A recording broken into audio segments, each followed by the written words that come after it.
If you recognize that riff, you'll understand why it's kind of funny. I'm opening today's show with that riff.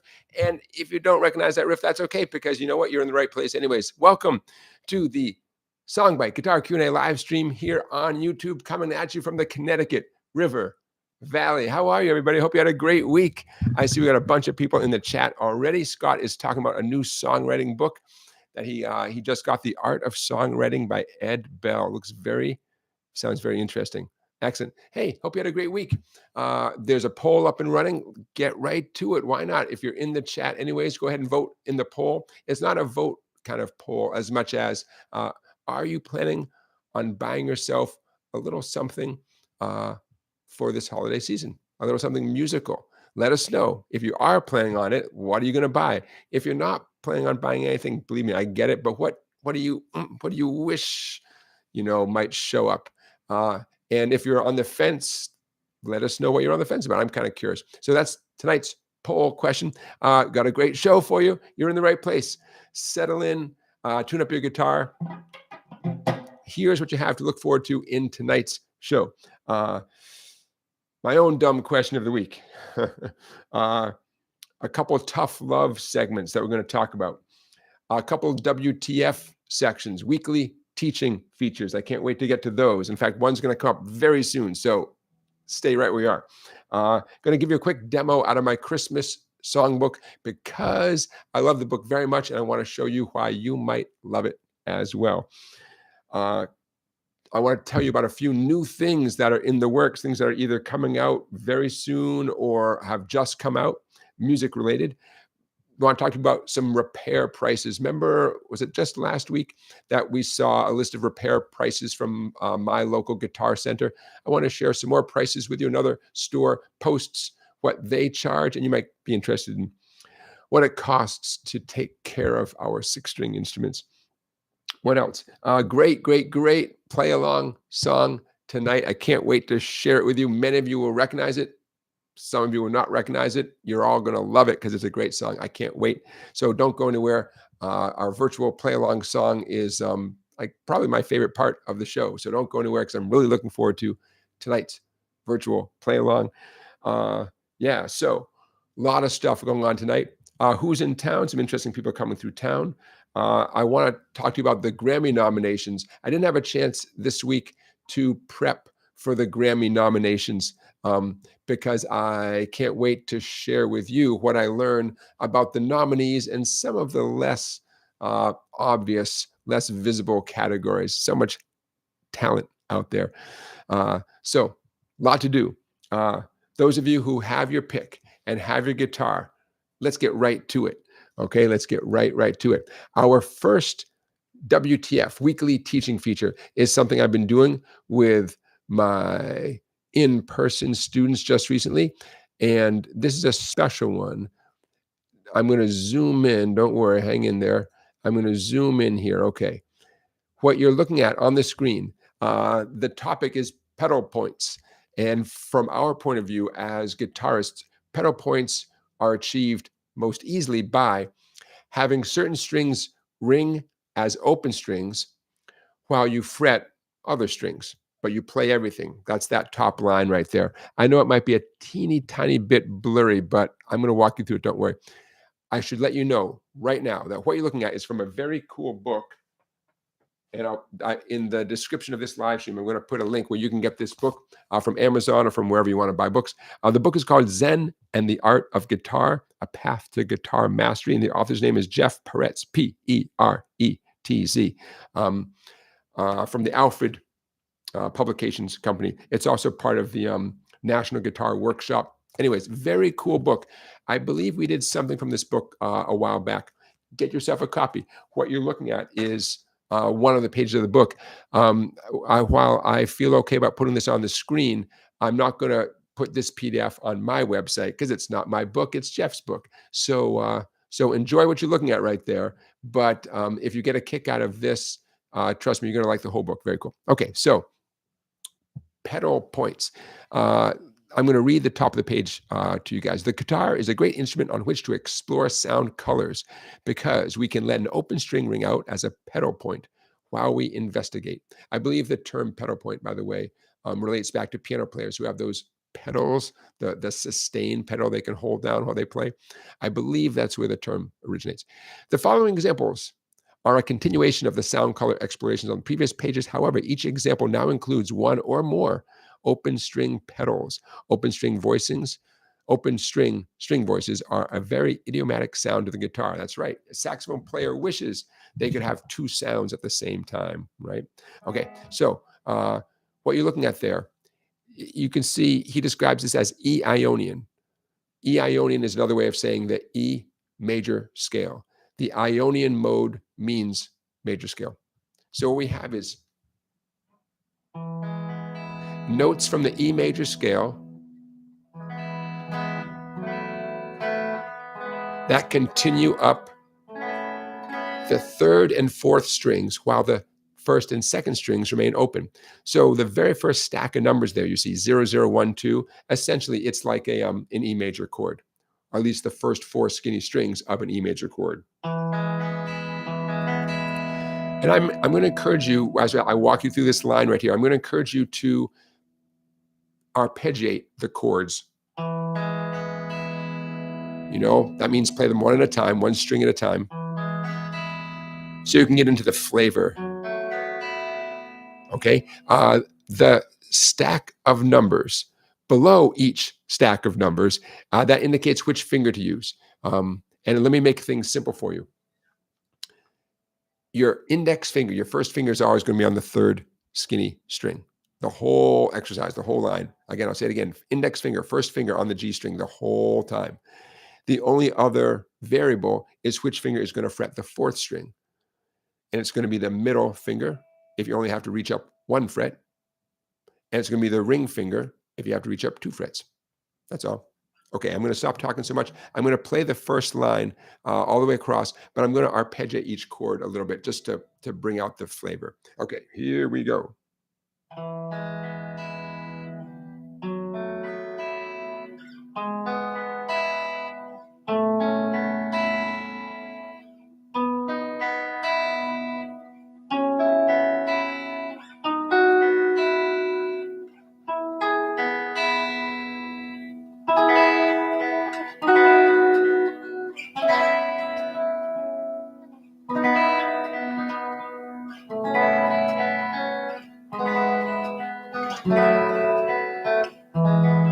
Beautiful, right? Beautiful.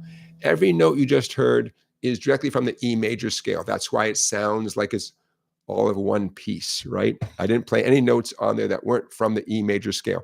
And I'm just following directions. So that's how Jeff set up this particular exercise. So questions, comments. I know when the chat goes quiet, I'm picturing everybody, you know, figuring out what's going on here. Did you remember to keep your index finger glued to the third string the whole time, no matter which one of these you're looking at? The index finger is the one thing you can count on. That's your friend in this case.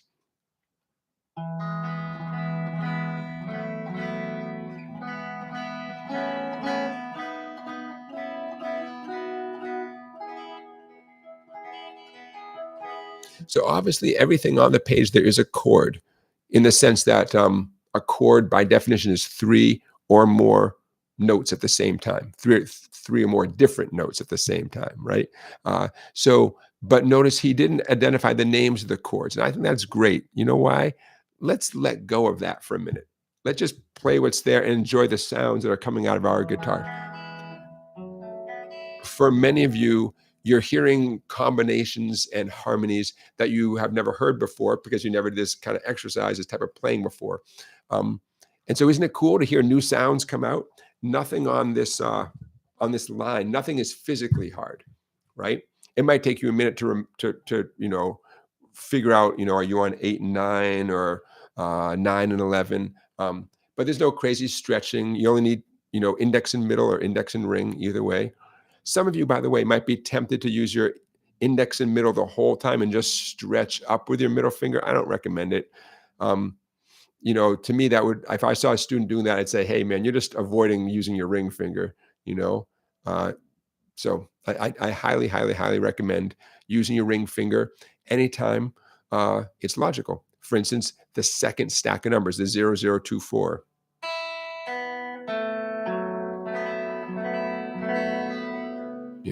makes sense to have your ring finger reach up. Okay, so what do you do with this stuff? Nothing. You have fun with it. You play with it. We're going to talk more about that concept a little bit later in the live stream, right? Do whatever you want with it. You may possibly recognize some sounds as something that you've heard in some song somewhere before. You may not. That's okay. But it sounds great, right? Okay. Other than simply walking up and walking through the line of music like I just did, what else can you do with this? You could challenge yourself to jump around, skip ahead a few, skip back a few, make up a song, make up a riff using these. Memorize them, memorize the combinations. Lot of possibilities. There's 8, right? 1, 2, 3, 4, 5, 6, 7, 8. There's eight things to memorize. Ooh, and if you remember that on the guitar, anything at the 12th fret is the same as anything on the open string. 0 and 12 are equal, right? Just a 1 octave difference. If you can memorize that, then you'll know that the first thing, the 0, 0, 1, 2, is simply a low version of the highest sound, the 0, 0, 13, 14. So if you just memorize that, well, now you're down to less than 8 things to memorize, Lots of fun waiting for you here. Now, because out of respect for the author, we're not going to go over the whole page because, hey, man, buy the book. It's a good book. I like it. I happen to find it used. It goes for about $20 on Amazon. Cool book. The one that I found used came with a CD, and I don't know off the top of my head if the new versions have, an option of streaming the audio online or something. Hopefully they do. But what you are looking at, again, is from the book called Zen and the Art of Guitar, A Path to Guitar Mastery, written by Jeff Peretz, P-E-R-E-T-Z, from the Alfred Publishing Company. Very cool. Okay. So questions, comments? I don't want the chat to go too quiet here. Once this idea is planted in your head, you can, and I hope you do, start getting creative. Everything here is in the key of E based on the E major scale, because guess what? The 2 open strings, E and B, are 2 notes from the E major scale. It's very convenient to introduce this the way he has, to introduce this in the key of E. But hey, man, get creative. In my mind, a great example of someone who didn't necessarily know exactly what they were doing, but they got creative, and by trial and error, they came up with a very cool guitar part, is Blackbird by Paul McCartney.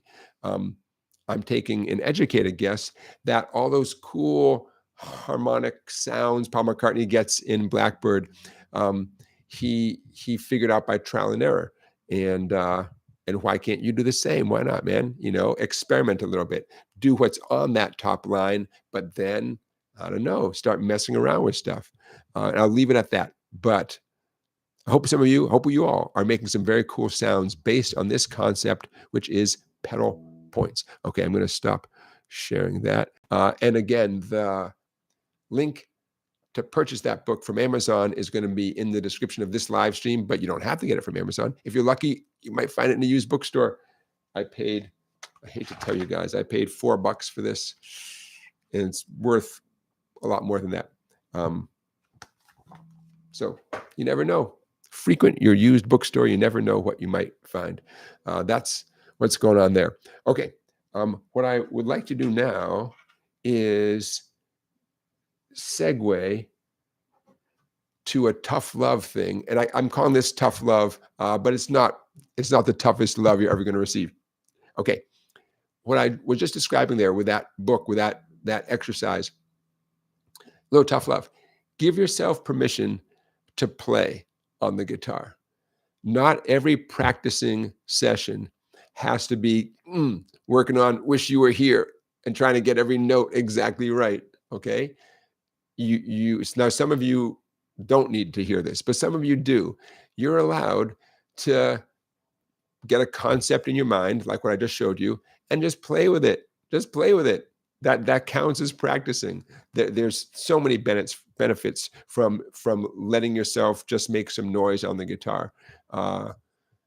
In my teaching experience, I have more students who are trying to nail a famous song note for note than I've had students who explore, noodle around, write their own music, make up little things, which I get.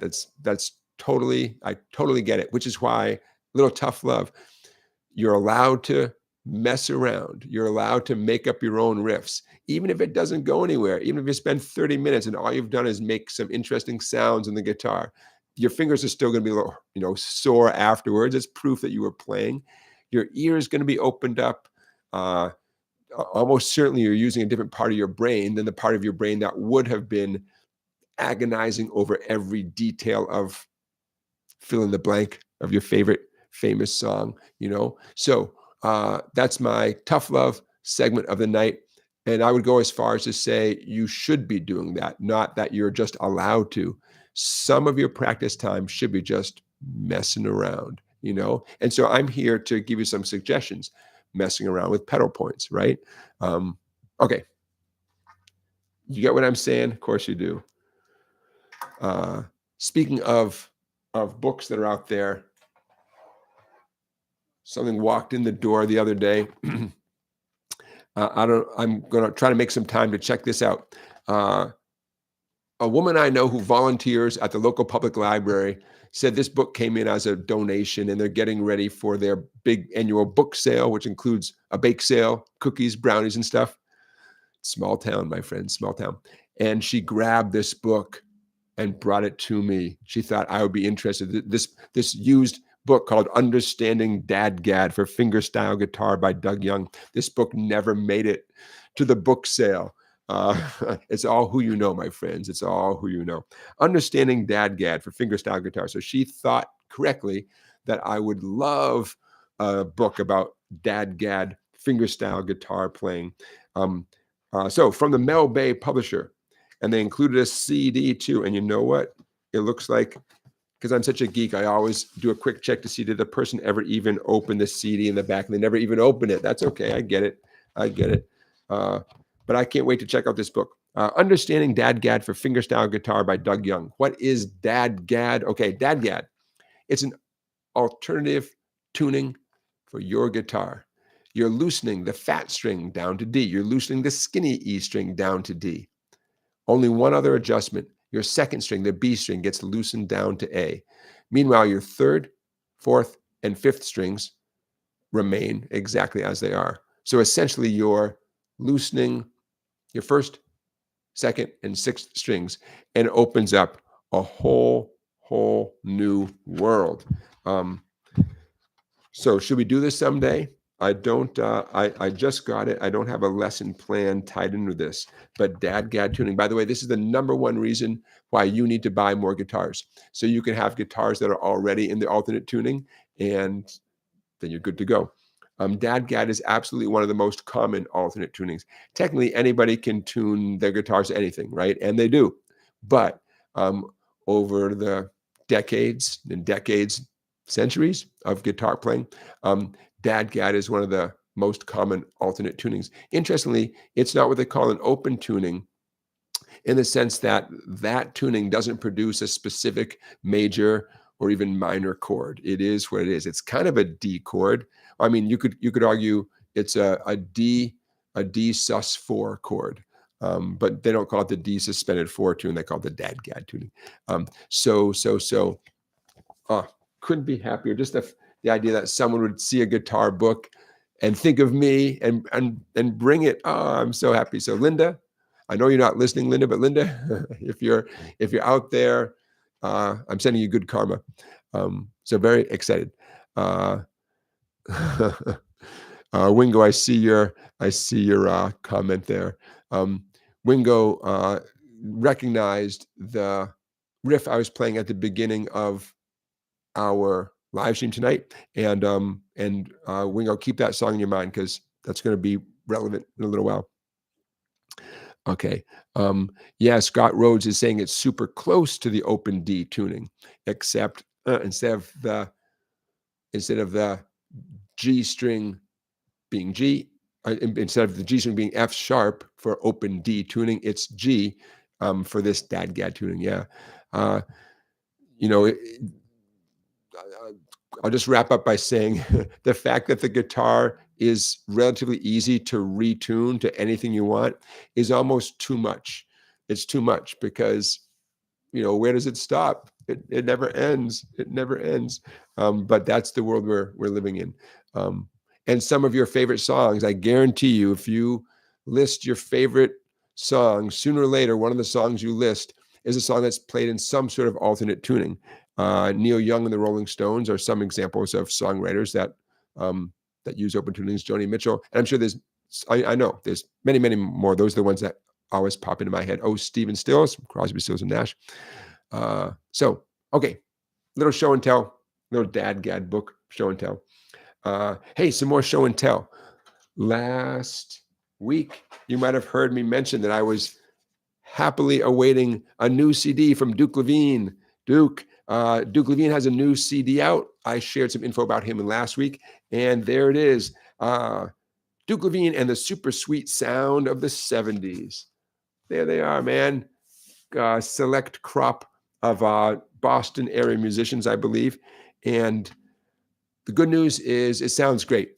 Bad news is I only listened to about 20 minutes of it in my mom's car because at the moment that's the most convenient way for me to listen to a compact disc in this day and age.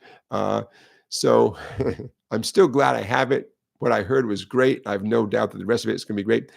Instrumental tunes of songs from the 70s, including songs such as Only Love Can Break Your Heart by Neil Young. John Barleycorn Must Die. Traffic, right? Traffic did that song. Whispering Pines from the band. In the Court of the Crimson King from King Crimson, right? Border Song from Elton John. Ram On by Paul McCartney. A lot of cool stuff on here. So you should get a copy. I'm going to put a link in the description of this live stream. But you know what? Just DukeLevine.com. That's what the link is going to be. And get yourself a copy of this very sweet CD. Last I checked, it wasn't on Spotify yet, which I think is great because let the guy sell some, you know, recorded music before Spotify gives him a penny, you know. But I believe it is not available on Spotify at the moment. So yeah, buy a copy, man. Buy a copy and then buy a CD player. Anyways, little show and tell. So fun supporting like a real musician who made a real, you know, album with other real musicians. And it's cool stuff. Some of the songs I'm familiar with, some of them I don't know. I'm gonna, anyways, little show and tell. Duke Levine, Dukelevine. Oh, and it's possible some of you are familiar with his brother's guitar store called Lark Street Music in New Jersey.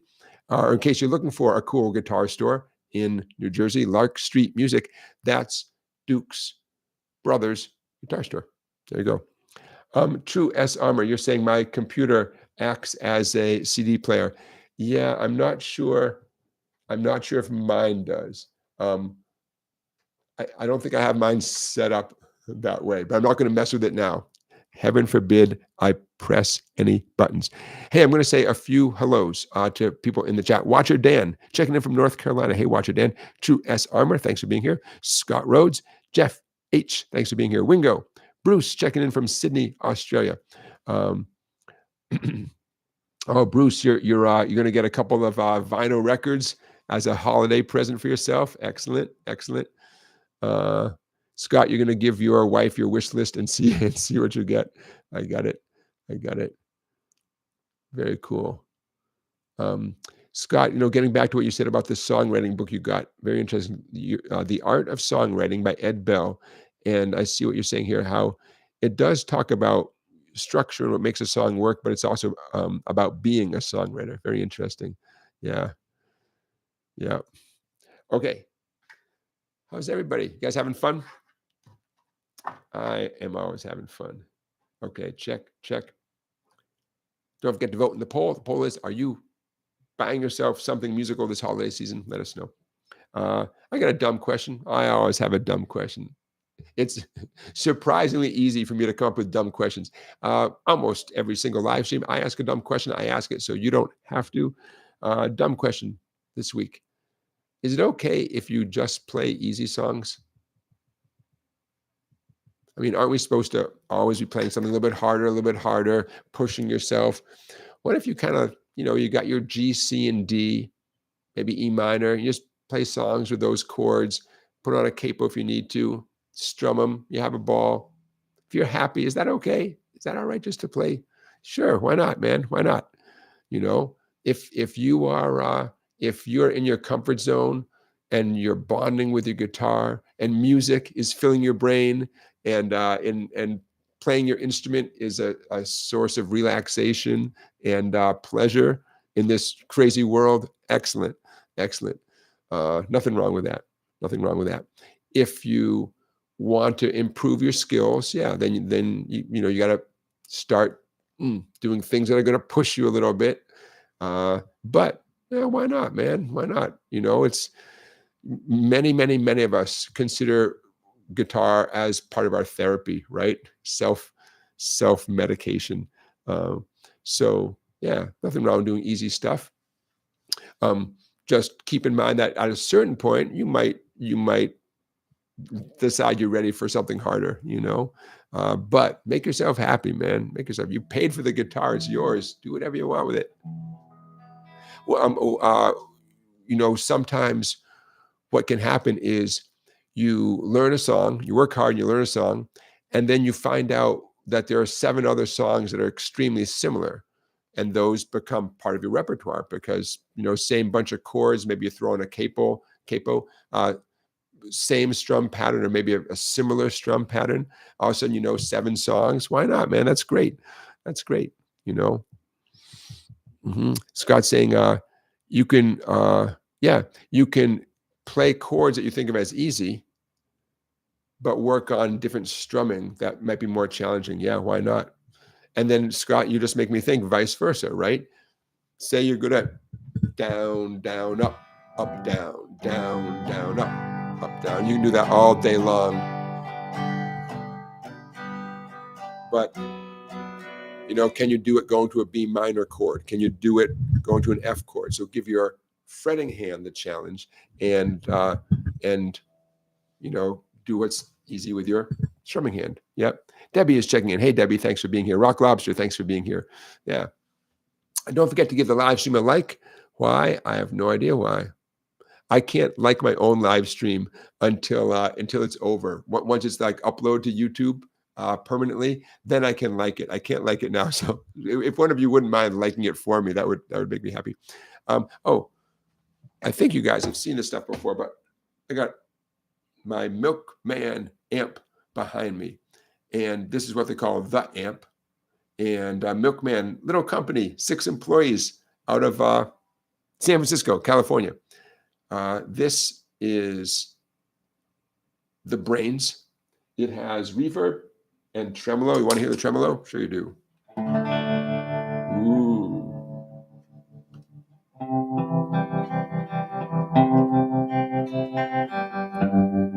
Yeah, man. And great clean sound. Take it with you anywhere. You can record with it.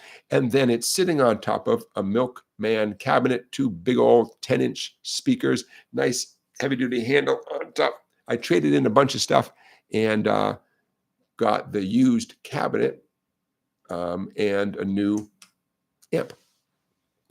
And someday I'm going to save up. I was going to say I'm going to save up my pennies. I guess they don't make pennies anymore. I'm going to save up and get a head to go on top of the cabinet. Ooh, and then I'll be someone. But I like this this little thing called the amp very much. Very cool. You can plug headphones in it for silent practice. You guys, anyways, very cool. Since it's in the shot, I figured I'd talk about it. Okay. Hey, why have I not mentioned that I'm here for your questions? Ask me a question. Put a question in the chat. Put a bunch of question marks in advance, so I know your question is aimed at me. Okay. Check, check, check, check, check, check, check. Good, good, good. All right. I'm getting fewer requests to sell out, and so this week the only email I got asking me to sell something to you guys was photo editing software. It's not very interesting. Where's the good stuff? Oh, well. Hey, RB, checking in. Hey, RB. Hey, I'm going to throw something up on the screen here, and this has to do with prices. Sadly, nothing's free, right? Nothing's free. You know that already, but I'm just here to remind you. Now, can I make this easier to read? Maybe not. Is that that's a little bit easier to read? Okay. Let's see what happens here. Guitars do require maintenance. What are you going to do? Okay, I'm going to share this and see how this looks. Okay. Now, there we go. Okay, so on the screen is a photo that I took. Oh, no, actually, I didn't take this one. The guitar store called Love of Fuzz in Troy, New York, a very, very, very cool place. They posted on social media, and I saw this list in the background of the shot, so I cropped the shot, and I know it's not. It might be slightly out of focus. Don't worry, I'm going to walk you through it because hey, sooner or later your guitar is going to need something, and it's good to be aware of what it might cost you. Prices vary, but since I think it's a very cool thing for any shop, whether it's Guitar Center or Love of Fuzz or anybody, to put their prices right out there in the open for everyone to see. I think it's very cool, and it's worth us just doing a quick run through. Okay, so just in case this is kind of blurry on your screen, the services they offer include restringing a guitar for $10. That's pretty reasonable. But if it's a nylon string or if it has a Floyd Rose tremolo, the price is going to jack up to $20 or $25 respectively. And I'm guessing that is for the labor, not for the strings. So I would be surprised if those prices include the strings. I'm sure they don't include the strings. I would bet you anything. So setups. We talk a lot about setups here on this show. Every guitar sooner or later could use a setup. It's an adjustment, right? Getting things back to the way the factory meant to do it, whether the factory did it or not. But every factory, I'm sure, has factory specs, and a setup gets your guitar back to the factory specs or to whatever specs are appropriate. So $85 for a setup, that's a pretty good deal. And then again, if it had a Floyd Rose tremolo, $125. Sometimes people end up with a guitar, maybe they don't know, they buy a used guitar, it happens to have something on there that jacks up the price a little bit. Oops. Well, that's how it goes. Enjoy that Floyd Rose tremolo if you have it, A fret level, $150. Ooh, but that's not cheap, right? What does that even mean? In a nutshell, every time you play the guitar, you wear the frets a little bit. You're pressing metal against metal, the metal of the string against the metal of the fret. And unless you have stainless steel frets, you're gonna sooner or later leave some dents over time. And if you're like a lot of us, the dents are gonna appear within like the first 3 or 4 frets, right? Where a lot of us play a lot of the time. Well, sooner or later, those frets, they can't, it's no bueno. So a pro, or you, if you educate yourself on how to do it, you got to file and reshape the fret exactly, or at least a little bit.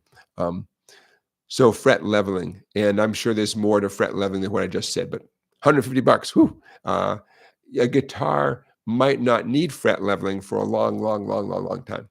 But hey, now you know what you're looking at. What about the next one? Labor on an amp, $100 an hour. Whew. It says amp, electric. I don't know if they. I don't know. I don't know what the electric part means, but $100 an hour. A bench fee. You want to just drop something off? Does that look like $65? I think it's $65. Yeah, you know what? That's a busy repair place. If you want them to begin the process of evaluating the guitar, it's going to cost you something. I get it. And then to retube or bias your amplifier, $50 to $75. That's very interesting. I'm a little bit out of my element. I had a Fender amp once. The tube blew. It was very easy to put another tube in. In fact, I thought it was even easier than a light bulb, because for this particular amp, the new tube just went right in vertically up into the socket, so you didn't have to turn it like a light bulb. I thought, wow, it was easier than a light bulb. Watcher Dan, thanks for being here. Eric, thanks for being here. William, thanks for being here. So anyways, that's all I want to say. I want to show you guys just, another example of number one, how things can get a little bit expensive over the years of owning musical equipment. Number two, hey, I want to give a shout out at anytime someone puts their prices right there. There's no doubt about what the prices are. Very cool. Especially like a bench fee. If you know, and it applies to everybody, hey, if you want me to look at your instrument, this is where the prices start. Better to know than to not know. True, S. That was Stevie Ray Vaughan in the background of that picture there, right? Yeah. Yep. Anyways, love of Fuzz in Troy, New York. Very cool place, and they have a reverb store, and they do online stuff. So all sorts of very interesting used stuff there. I think just about every single thing there is used, from pretty inexpensive stuff to really expensive vintage Gibsons and Fenders and stuff. But a very cool place if you happen to be in Troy, New York, which is not too far from Albany, New York, in case you want to upstate New York. There you go.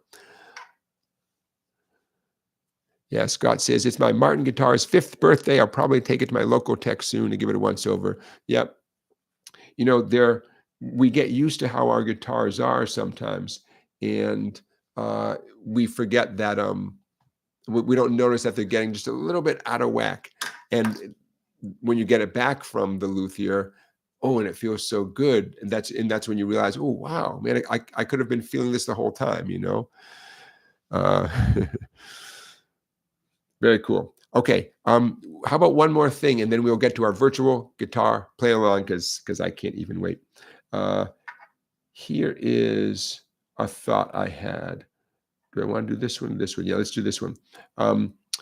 Again, I'm throwing this into the tough love category, but it's also just a little something to think about. The guitar is a visual instrument that you can't look at.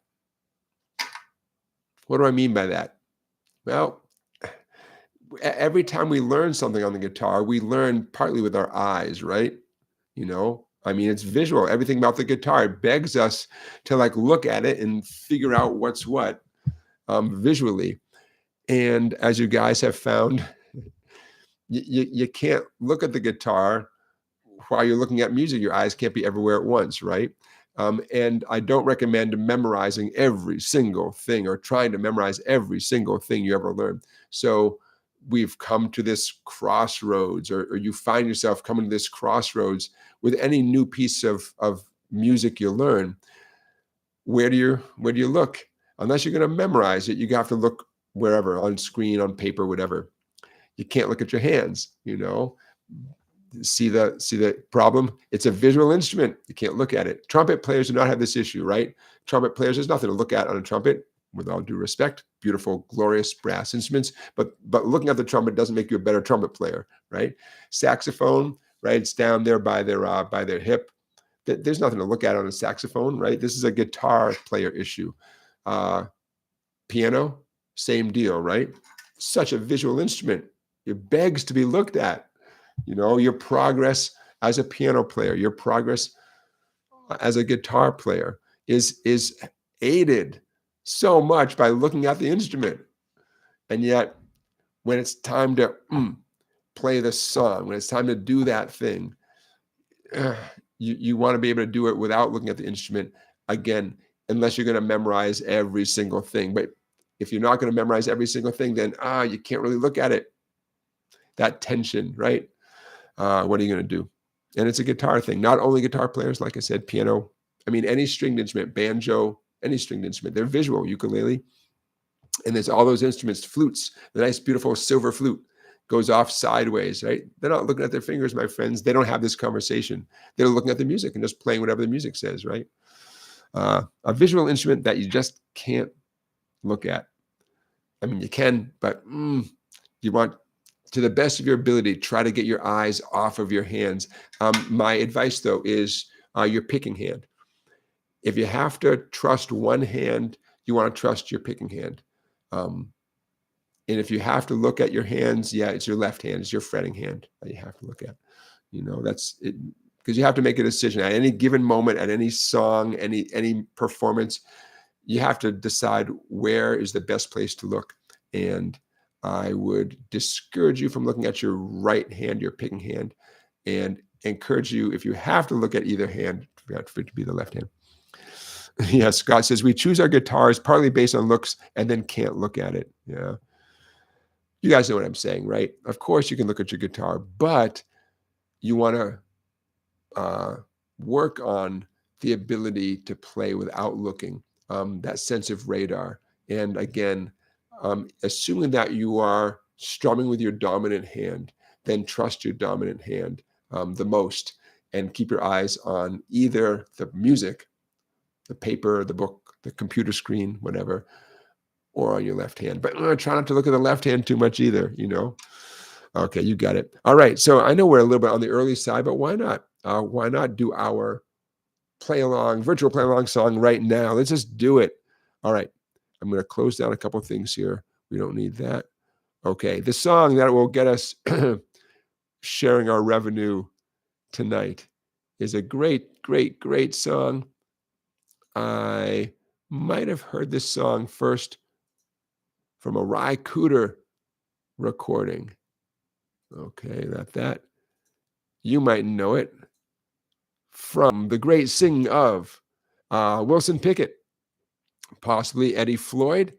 Lots of people have covered this song. This song called 8, 6, 3, 4, 5, 7, 8, 9. 6, 3, 4, 5, 7, 8, 9. Okay. What I'm showing you on the screen is your guide for the whole tune. I'm going to get into some specifics after I wet my whistle. Take a look at that screen. A lot of familiar chords, right? Okay, I'll be back in 5 seconds.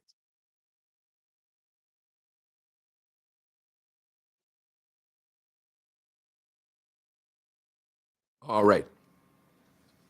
So, as you guys know, what I like to do is essentially show you a beginner's version of a song and then a somewhat more advanced version. Okay, so let's talk about what a beginner could do with a song. You need D, G, and A, obviously, a B minor. Don't freak out about that E flat at the end. All that E flat is a D major chord up 1 fret, but only strum the 3 treble strings. That's all. Okay, so we're going to talk about chords for a minute, and don't worry, we're going to talk about everything though. Okay, and then I'll show you some more advanced approaches. Every one of those slash marks represent 1 beat. So the intro, D, G, D, D, D, G, D, D, a D, G, D, G, a D, G, D, D. Okay, and especially if you're new to strumming and new to guitar, keep your life simple. The verse, all down strums, 4 Ds and 4 Gs and 4 Ds and 4 more. A lot of Ds in this song. If you need a little loving, call on me. Just nice, steady downstrokes. You can do the whole song, nothing but downstrokes, and give 99% of your attention to the chord changes. Okay? Guess what? You're allowed to do G however you want to do G for this song, whatever makes you happy. I know there's more than one way to do G. Knock yourself out. In terms of left hand stuff, really the B minor in the bridge is probably the most problematic chord. My opinion is that B minor is simply inconvenient. It's not a hard chord.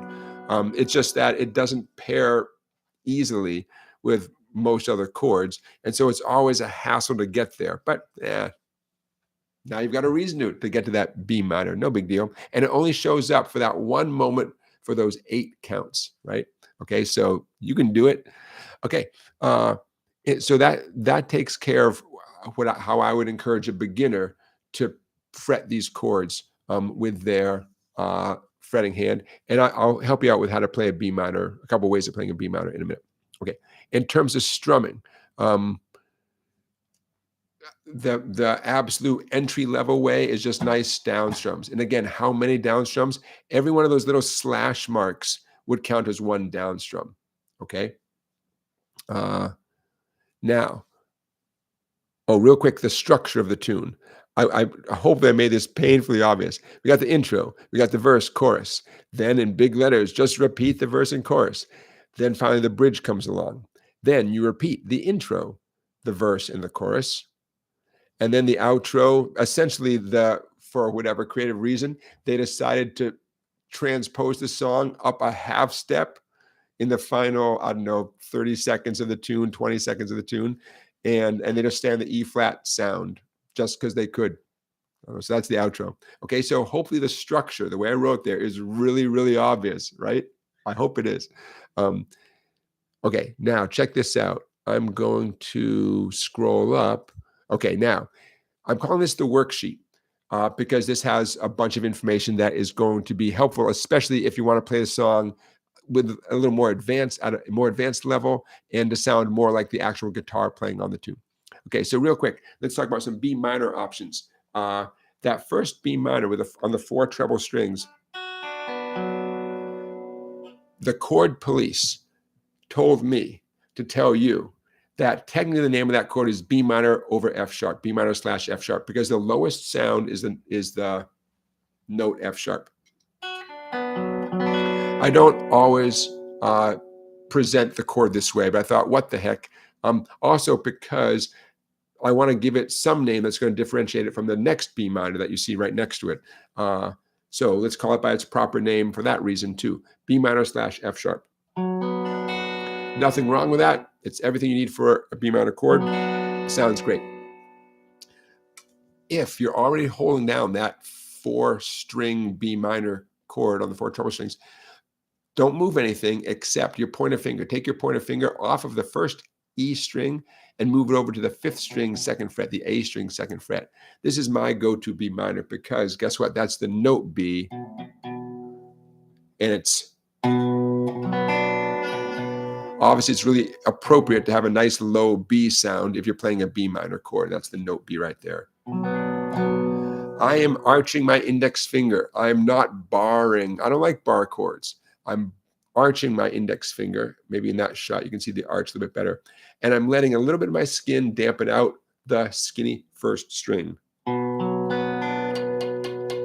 That's what my 1st string sounds like. Let me make this a little bit louder.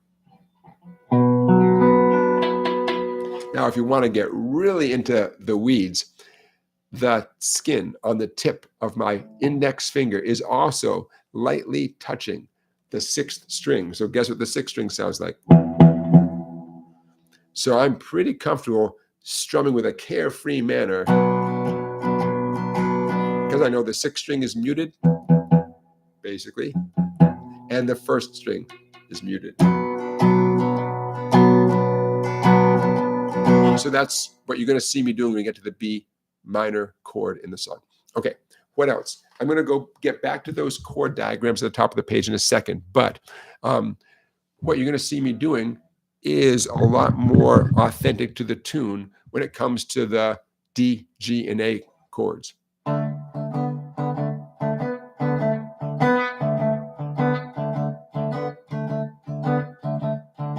The D shuffle, the A shuffle, the G shuffle. This is a little wonky.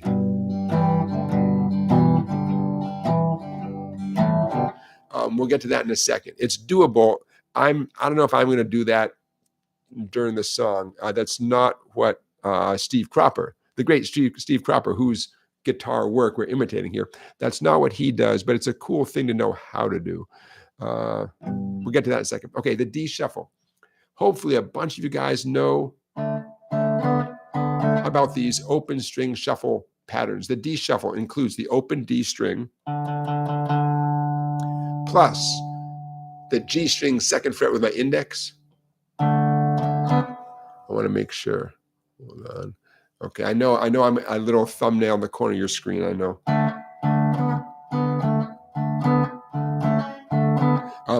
Index finger, 3rd string, 2nd fret, and the ring finger essentially canceling out that index finger note, 4th string, 3rd fret.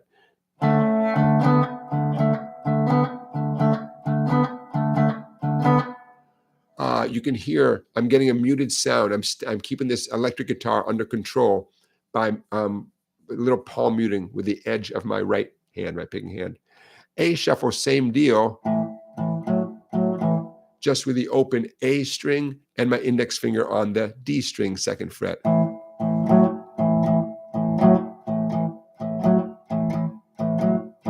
Okay, what I'm doing is a lot closer to what you hear Steve Cropper doing. He's not strumming a D chord.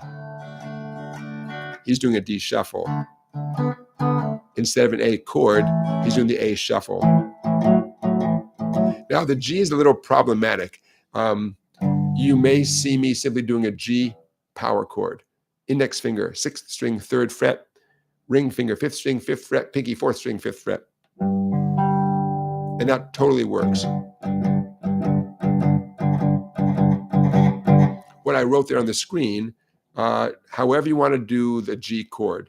Since a lot of you I know are very comfortable doing G with your middle finger on the 6th string and your index on the 5th string, I'm going to do it that way too.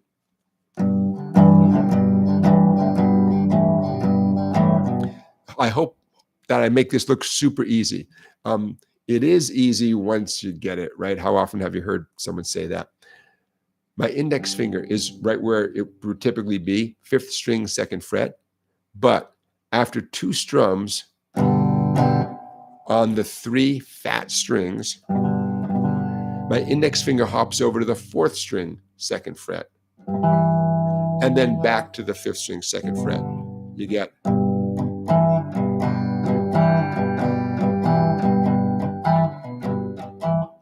Now, one last little detail. I know this is getting in the weeds. As your index finger moves over to that 4th string, 2nd fret, let your middle finger lean and mute out the 5th string, which is now, an open string since the index finger left it. Well, we don't want that string ringing as an open string, but you can be, if anything, it's being a little bit lazy. My middle finger is leaning just enough to dampen out the 5th string. And you've got a nice G shuffle. Again, I don't think I'm going to choose to do that in a moment when we do the song together, but people could, it works, I think I'm going to go for either just a good old G major chord or that G power chord. By the way, what actually 100% does happen in this song, well, you should get yourself a copy of Steve Cropper, Soul Man, from Warner Brothers Publications. The transcriptions were done by a very talented guy named Ken Chipkin. Ken with 2 N's, Kenn, Chipkin, like potato chip, Chipkin. I'm hoping this book is still in print. It was 1995. Does that look a little worn out? I've used this book quite a bit for my own benefit.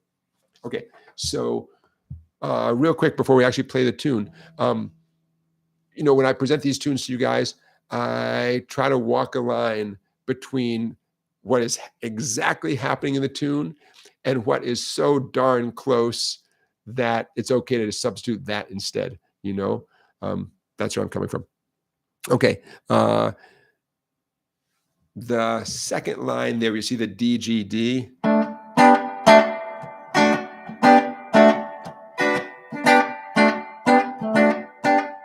That's actually the intro guitar riff.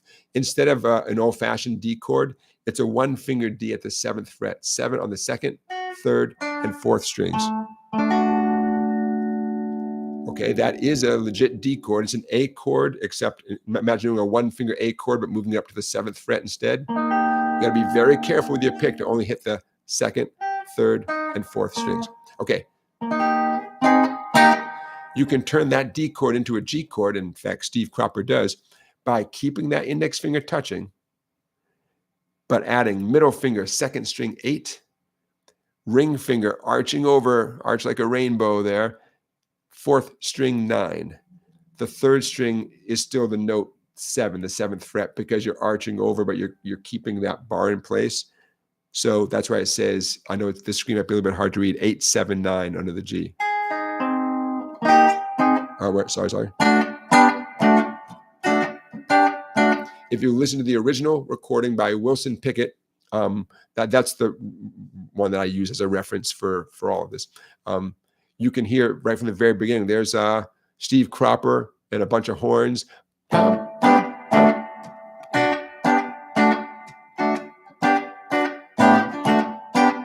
That would be described as a 1/4 chord change, by the way. We're in the key of D. D would be nicknamed the 1 chord, and G would be nicknamed the 4 chord because the note G is the 4th note of a D major scale.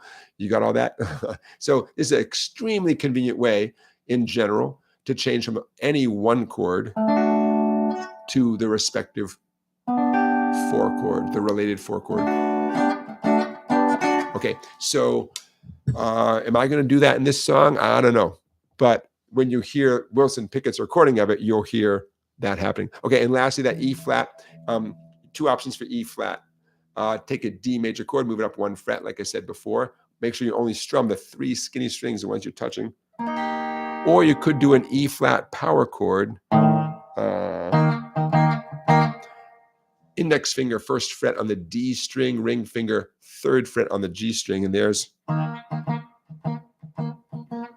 an E flat power chord. Again, E flat only shows up at the very, very, very end of the tune as the band just, kind of rocks out over the E flat.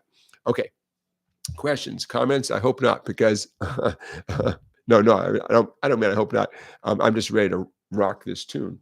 What do you think? Couple pieces of good news. This is not a fast tune. My goal is to introduce the song to you, the guitar part, so that you can go crank up Wilson Pickett's great recording and play along with it. By the way, his vocal is a tour de force of great singing. So when the day comes and you crank it up to play along with it, or even as soon as this live stream is over and you listen to Wilson Pickett sing it, that is real singing, my friends. Okay. You ready to do this? If you need a little loving, call on me. Boom, boom, boom, boom. Not too fast. If you need. I could use some help on the choruses. If everybody could just say a 6, 3, 4, 5, 7, that'd be great. Technically, that's the one part of the song Wilson Pickett doesn't sing. He's got a whole background chorus singing the phone number. He's kind of vamping over that. All right, I'm ready as I'll ever be. I'll see you on the other side. Intro. 1, 2, 3, 4.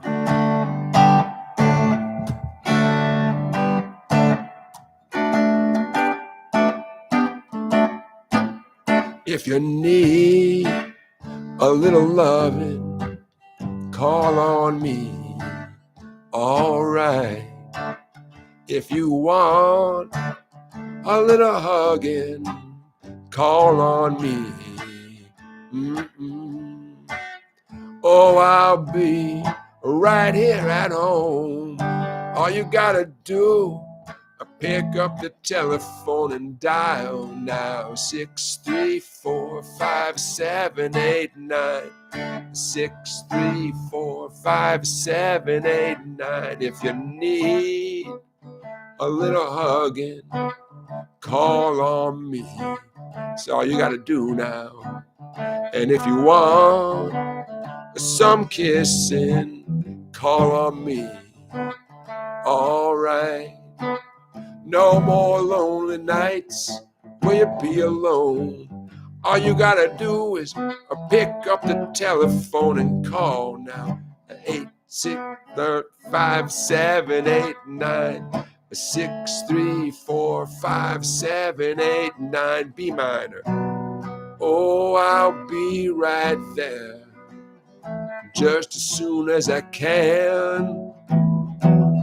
And if I'm just a little bit late, I hope that you understand.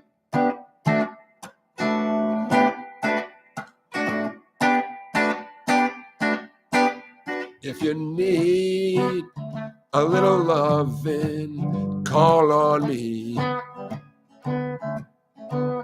If you want some kissing, call on me. That's y'all gonna do now. No more lonely nights will you be alone. All you have to do is pick up the telephone and dial now. 6345789. 6345789. 6345789. 6345789. 6345789. 6345789.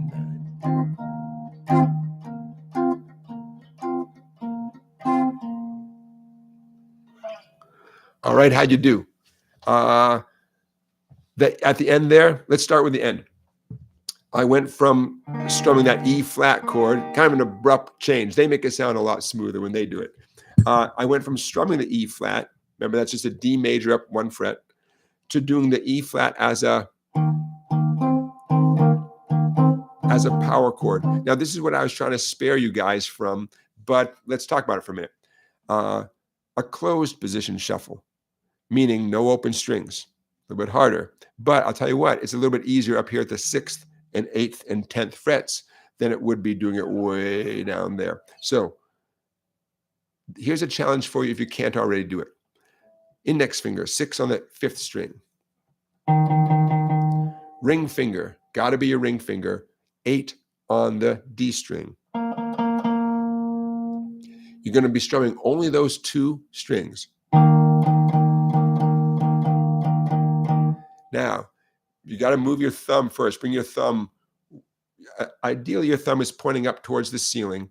You definitely do not want your thumb parallel with the neck, right? You want it pointing up towards the ceiling, or even,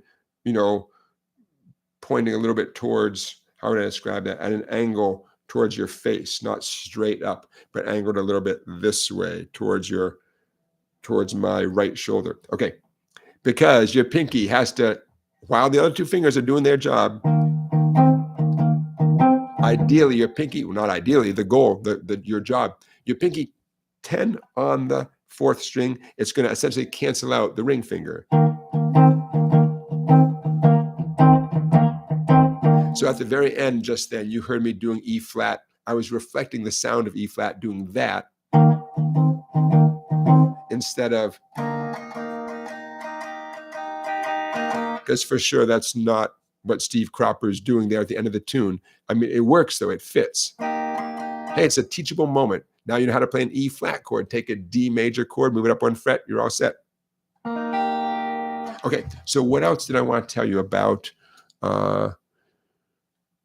Did you hear me in the very beginning? I'm sure you did. I went from doing D, G, D, a D, G, D, and then I went, to go up the neck. That's what I did when the intro came around later. I think I did it at the top of the tune as well. In the beginning, I was doing nice strumming. When you need a little loving. But by the time the second verse, I switched over to the, if you need a little hugging, call on me. And that's a little bit of a jump, right? I was doing the D shuffle. I'm going to do it slow motion. I end it kind of abruptly, so my hand can hop over to the G power chord.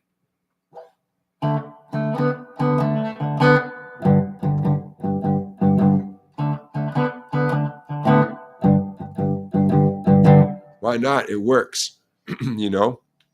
We get the musicality of the shuffle and the solid practicality of the power chord. If you need a little hugging, call on me. Want some kissing, call on me. Gets the job done, right? The alternative, just so you know, would be another one of those crazy pinky stretches. Now, I can do it, you can do it with practice, but it's a pain in the butt down here at the 3rd and 5th frets with a pinky reaching up. And again, you can do it, but I get how it might not be your first choice. You know, the Chuck Berry style. He did not invent it, but he certainly owns that. Way down Louisiana, down in New Orleans. He definitely owns that sound, right? A power chord. Well, it's a shuffle, but it's physically it's a power chord with a pinky adding on the 6th degree of the scale. Sometimes you'll even see it described as like G5, G6, G5, G6. And the G5 is the power chord in this case. And my index at the 6th string 3rd fret and my ring at the 5th string 5th fret. And that would be described as G5, a G power chord. And then when the pinky cancels out the ring finger, my pinky stretching up to 7 on the 5th string, for that brief moment, that is often described as a G6 because you're adding the 6th degree of the scale. Someone had a great idea, and I don't remember who. It's probably more than one person. They said, okay, if you want to learn how to do this, the Chuck Berry style, start way up high as your guitar will allow you to go, where the frets are much closer, and just simply work your way down. You know what I mean? And then your hand will ideally get used to this stretch. You know, I'm not talking about over the course of 10 seconds. It might be over the course of, you know, a bunch of practice sessions.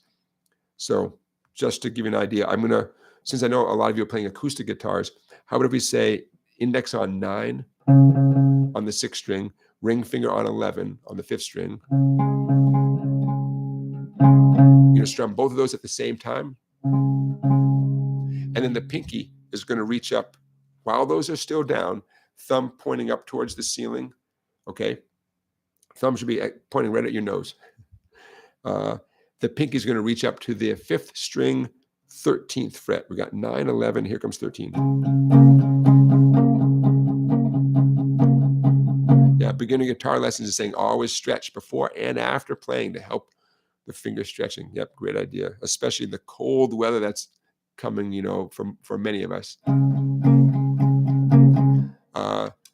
As high as your guitar will allow you to go, that's a great starting point.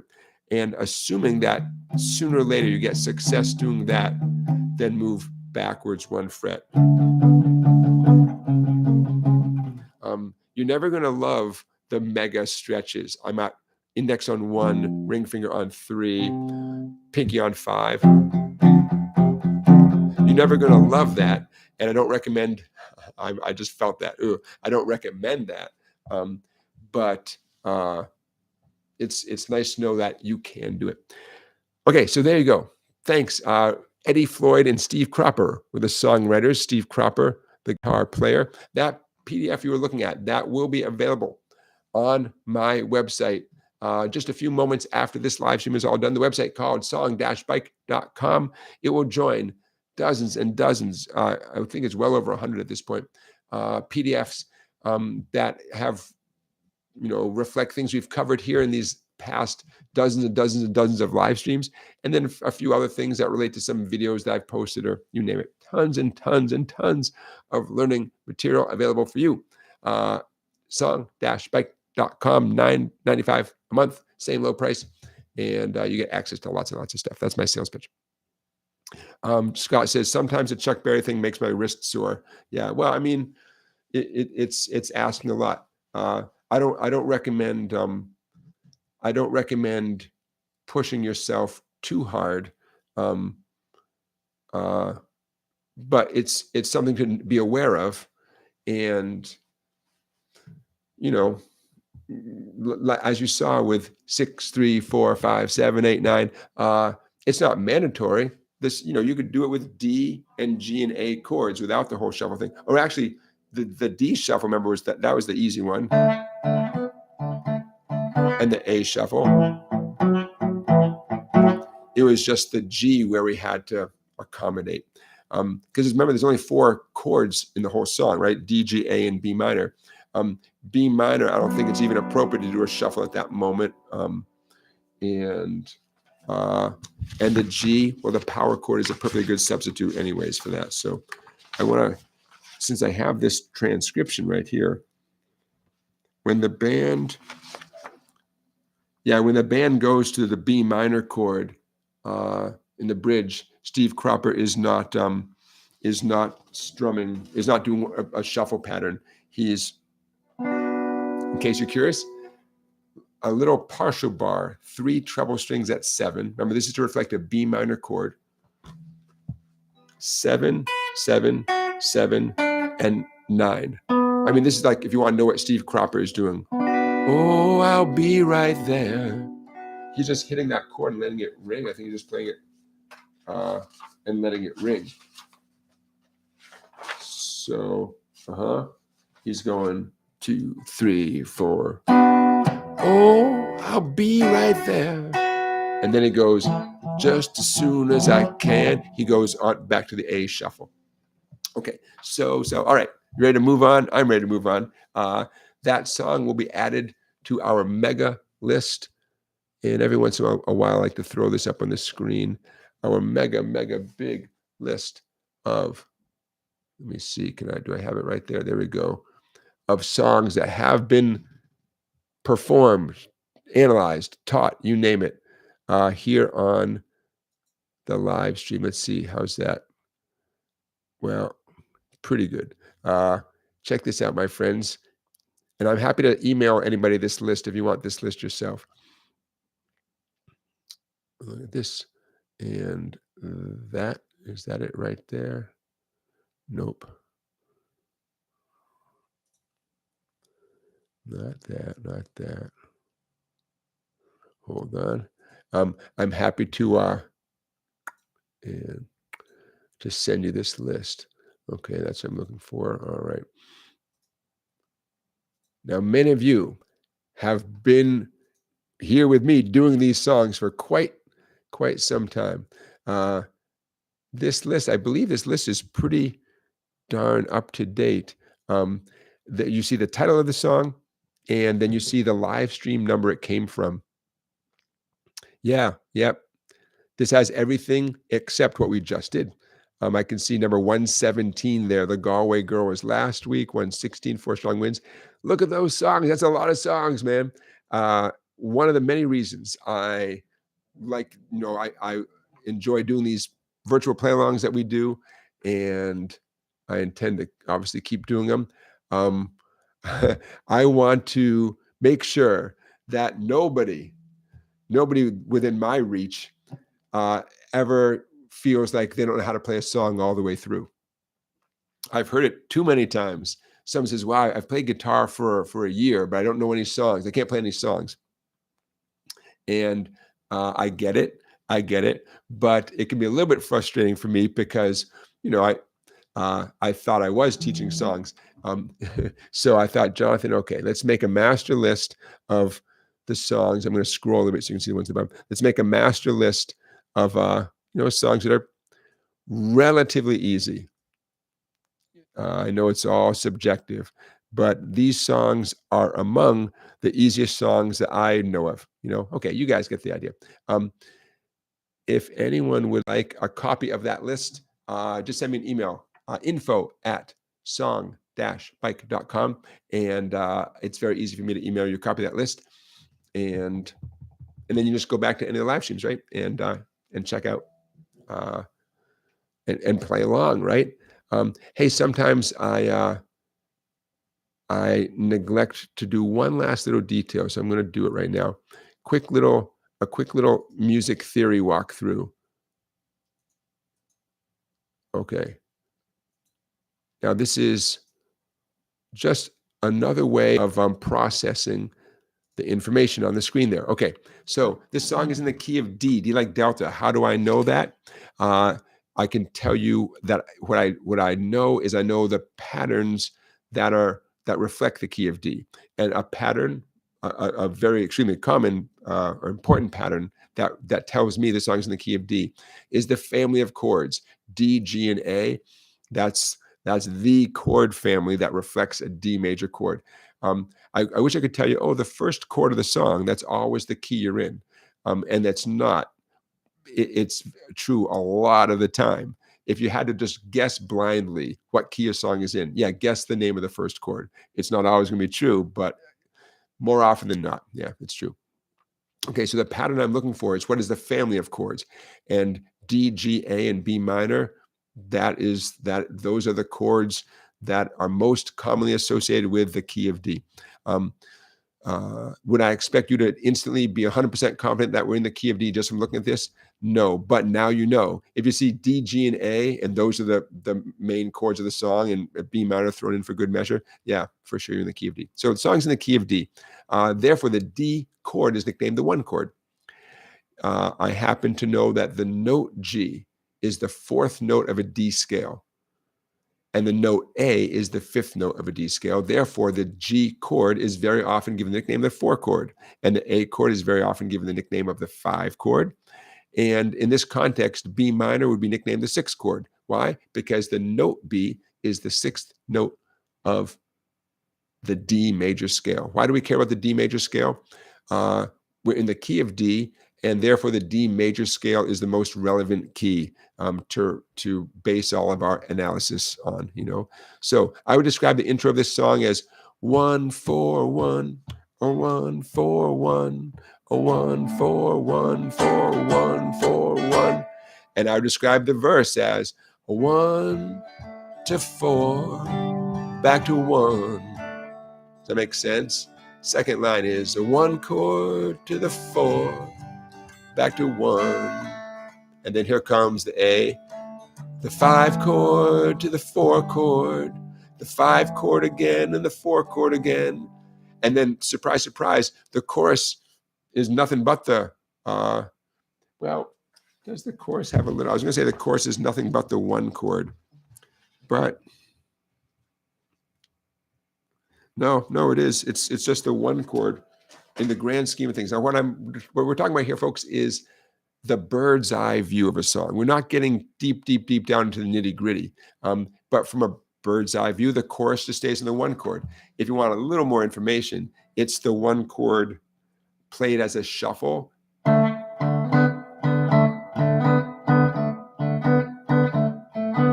So that doesn't sound like 1 chord being strummed the whole time. It doesn't sound like D, D, D, D. But again, from a bird's eye point of view, we're not changing some other chord. It's a D chord reflected by the D shuffle.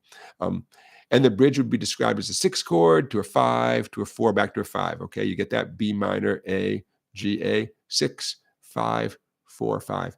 And let's talk about what happens. The outro, the whole song lifts up from the key of D to the key of, guess what? E flat, and there too, it just stays on the E flat. It doesn't, there's no other chord. It just stays on that.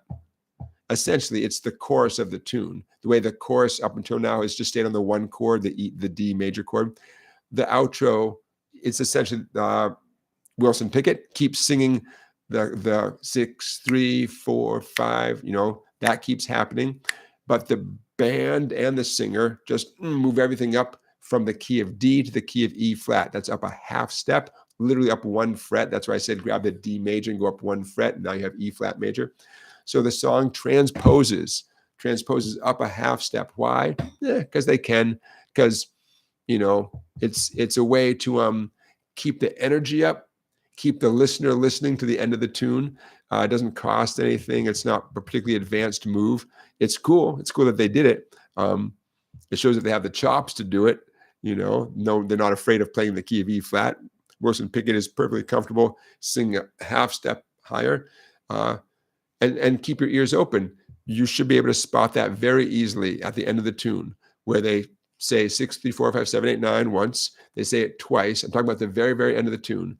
And then the third time is you can feel the everything just go up a half step. Okay, so there's a little music theory behind this tune.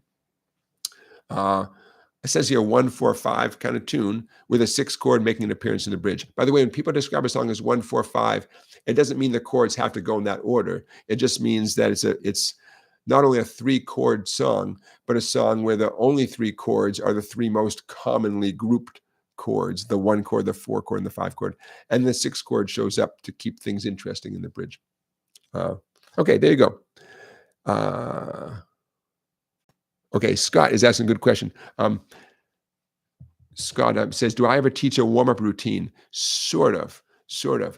With my, in-person and online students, more and more as the months and years go by, I make sure we do a little something to get, especially our left hand, warmed up.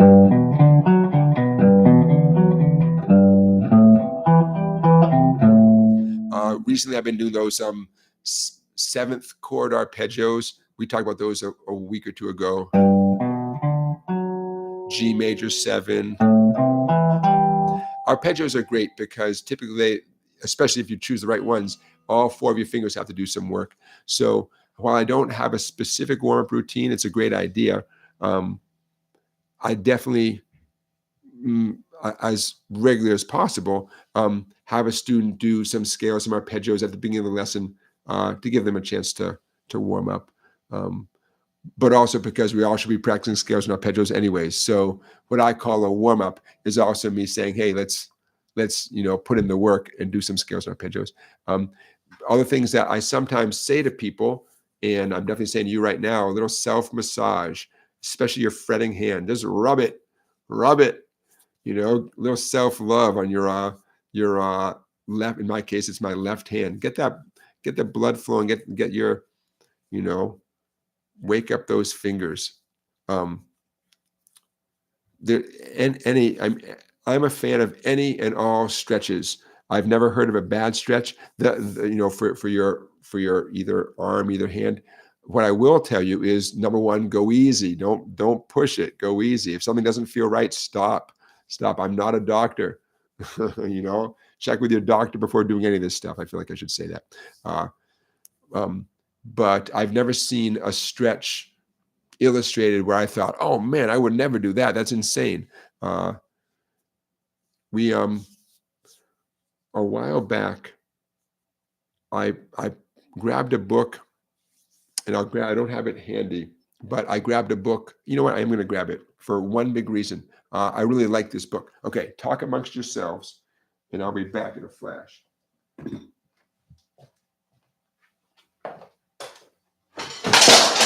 Oh boy.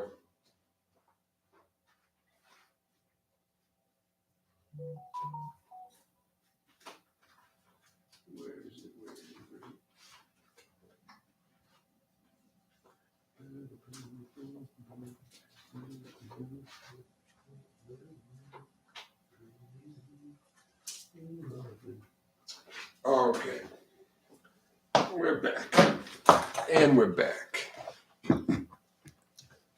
I just like this book so much. Okay, hope I grabbed the right one. Yeah, I did. Okay, I like this book for lots of reasons, including they go into stretches every chapter or so. The book that I recommend highly, Guitar Soloing. The authors are Daniel Gilbert, common spelling, Beth Marlis, Marlis.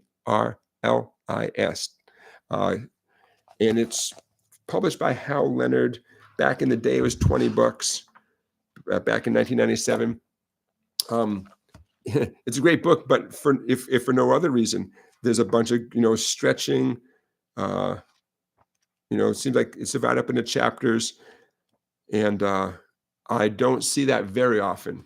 I see books that have a lot of musical information, but I don't see books that go out of their way to include stretching stuff. So I don't know if it's still in print. You guys can Google it and tell me. Guitars. Now, the content is also great too. It's on my list of things to go over. Daniel Gilbert, a New York City born guitarist. Beth Marlis is maybe from California. Yeah, cool book.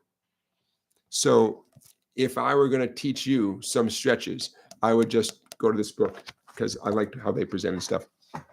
And I feel like we might have actually done that, but it could have been quite a while ago. Ooh, I see my little looper blinking at me down there. Don't go anywhere. We're about to do, speaking of guitar soloing, we're about to do some guitar soloing with some tips. So don't go anywhere. Oh, We got a little bit of time. At the beginning of this live stream, you might have heard me do. You recognize it?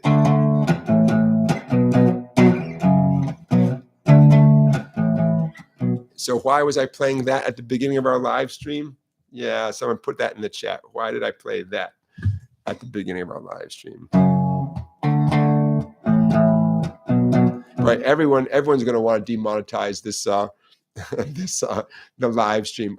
Again, I say demonetize. I really should be more clear. I should be clearer about it. I get these emails that say, guess what, Jonathan? You're going to be sharing revenue. And I use that term loosely. You're going to be sharing revenue with the owners. What cracks me up is, you know, it never says the name of the person who wrote the song. It's not like, hey, man, Steve Cropper and Eddie Floyd are going to be getting a nickel because you did 6, 3, 4, 5, 7, 8, 9. It's like these music publishing companies, and it cracks me up. There's always 9 of them, and some of them are overseas, and it's always this big, oh my God. Debbie says that this book is available. Excellent. $29.99 on Amazon. I wouldn't be surprised if there's used copies for less out there. You can see. So yeah, beginning guitar lessons. Our moderators recognized correctly that riff. What was it? Was that song called 8675309, also called Jenny by Tommy Two Tone? Is that who did that song? So I'm just being geeky. We played the song called 6, 3, 4, 5, 7, 8, 9, and that's a guitar riff from 8675309. Every once in a while, that phone number becomes available, and someone like goes out of their way to buy that phone number. Anybody here? Rick Springfield. You sure it's Rick Springfield? You sure? You might be right. I thought it was Tommy Two Tone, whoever Tommy Two Tone. The writers that are credited, their names are neither Rick Springfield nor Tommy Two Tone. Alex Call and James Keller are the people who are credited with writing the song and putting a copyright on it in 1981. Okay, so that was my cute little thing. Playing one telephone song and then playing another telephone song. We're playing telephone here on the SongBike Guitar Q&A live stream. All right. Hey, let's do this. This is something I'm very excited about. And those of you who feel somewhat stuck in your lead guitar playing, or you feel like you don't even know what to do with lead guitar playing, or you can play a scale or something, but you have questions and thoughts and concerns, let me help. I'm so excited about this. Don't go anywhere, please. This is going to be worth your while. Okay, that looks great to me. In fact, I'm going to make that even bigger. Whoa, okay. You're about to see something really, really big on your screen. Okay, hold on. Nobody tip out of their office chair. Okay, there we go. What are we looking at there? What are we looking at? Okay, that diagram, combination of dots and alphabet letters, that diagram reflects one way of playing a pentatonic scale. In this particular case, it reflects an A minor pentatonic scale. So first of all, hopefully all you guitarists out there recognize that that is a typical chord diagram box. It's a vertical image of the guitar pointing straight up towards the ceiling. The vertical line on the left represents the fat string. The vertical line on the right represents your skinny E string. The horizontal lines represent the frets, except the very, very, very top horizontal line, which reflects the nut of the guitar, right? The nut is that piece right there. Typically, it's white on most guitars, unless you're super cool and you have a brass one. I have an old guitar with a brass nut.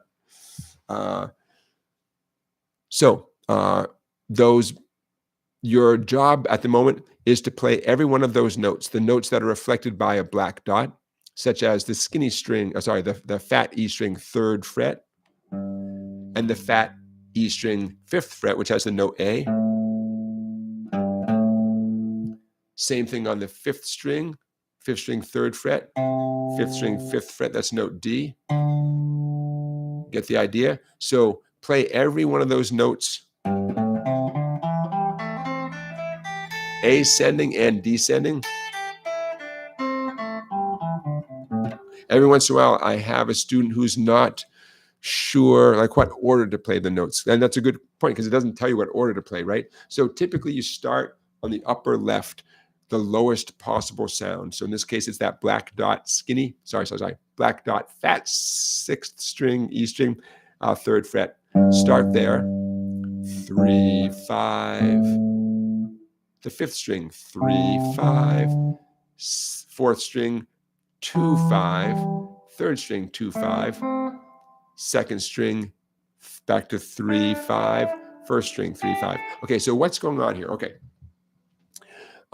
We're about to hear a backing track, a blues backing track that walks through a 12-bar blues, essentially with A sounds, D sounds, and E sounds. Actually, it's basically going to be an A shuffle and a D shuffle.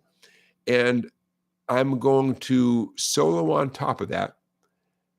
But because I know what I put on the backing track, I know when the backing track is going to change to, say, the D shuffle or the E shuffle or the A shuffle. And I'm going to target that note. That's the word of the night, target. I'm going to target that note so I sound like I'm in control. And guess what? I will be in control. When the band, quote, quote, on my looper changes to D, guess what? I'm going to hit the note D right then, and it's going to sound pro. In fact, I'll do this. I'm going to sound bad for a minute, and then I'll sound good for a minute. And you tell me which you like better. Okay, looper.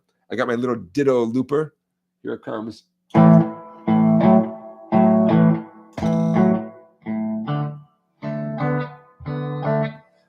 For a moment, I'm going to do what everyone does. They learn a pentatonic scale, and they just play kind of randomly. And it sounds like this.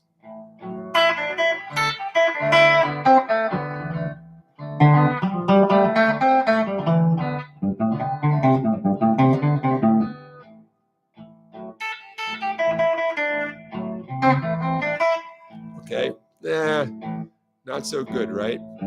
It sounds like I'm getting somewhere, but okay, now I'm going to target some notes. Here comes the turnaround. This is going to be you. Maybe you're already doing it.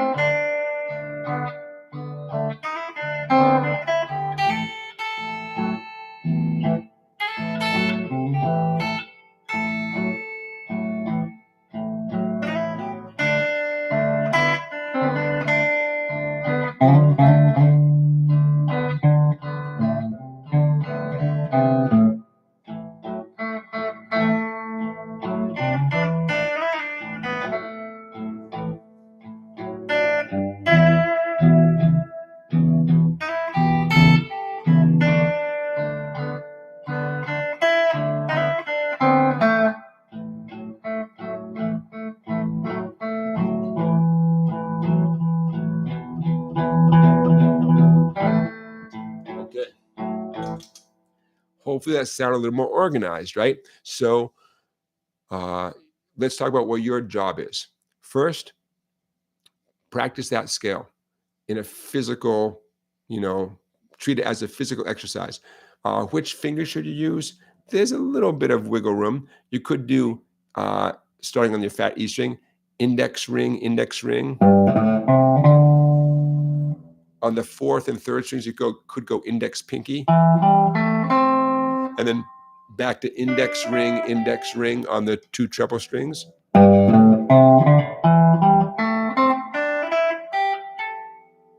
That's one way. There's more than one way to finger it. You do want to pick something and stick with it for the moment, But yes, there's more than one way to finger it. You could do this whole scale with just your index and ring. Your index plays anything at the 2nd or 3rd fret, and your ring plays all those 5th fret notes. Okay, so questions so far. Some of the notes don't have names. We're not worried about those notes. We're not going to target those notes. Between you and me, the notes that don't have names, it's either a G or a C. G is in golf, C as in chapstick. The reason why we're targeting A, D, and E is that's what the background band is doing. They're playing A shuffles, D shuffles, and E shuffles. And so those notes are just more valuable. They just are, you know? Okay, so I was the guy who could play some scales, but I didn't know why I didn't sound very good as a lead guitar player. Meanwhile, I'd hear other people doing it, and they would sound like they're telling a story. And I eventually realized that they were targeting certain notes, not always the root note, but they were doing certain notes that were guaranteed to sound great during whatever the background sound was that the band was doing.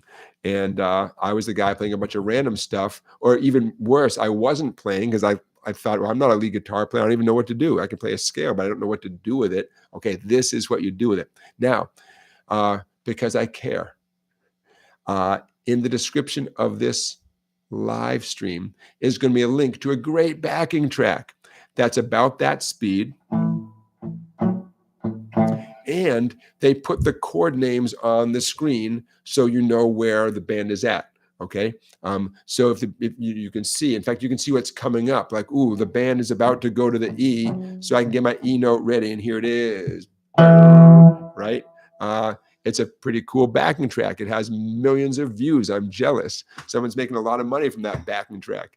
You know, they're not getting demonetized because it's their backing track. They just made it good for them, man. They deserve it. Okay, so please, especially if you've never done this before, or if you think lead guitar is not your thing, this is how you do it. This is how you do it. It helps if the backing track is slow. And again, you can see what chord the band is on, and you can see what chord is coming up. So cool. I suppose I could pull up that video right now for you to see that, but I don't want to risk it. I don't know. The live stream's going so well. I don't want to take any chances. So what you're looking at right there, I'm going to zoom out. Check that out. There you go. The five pentatonic patterns specifically for the A minor pentatonic. And minor pentatonic is essentially the rock sound. And it's so close to the blues sound that it 100% makes sense to apply those scales right there to a blues backing track, right? The blues had a baby and they called it rock and roll. You got it. So now, my advice is to pick one of those and work on this skill with just one of those patterns. Now, I know I can't stop you. You're going to want to do it right away with all of them. I don't think that's a good idea. You want to develop the skill with one of them, and then it'll make doing it easier on the remaining four, you know. But someone asked me a question because I just said a lot of stuff, and I'm going to wet my whistle while I'm getting a drink of water. Someone asked me a question.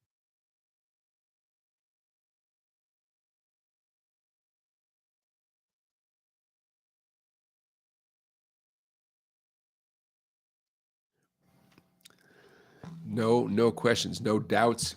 Did I articulate everything perfectly? I don't know. I don't know about that. The backing track I made right there.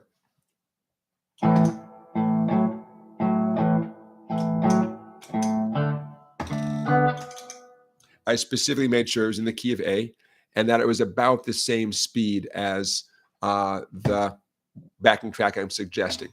So my hope for you guys is, like I said, this PDF is going to be available, like almost everything we do, on my website, okay, in the PDF section.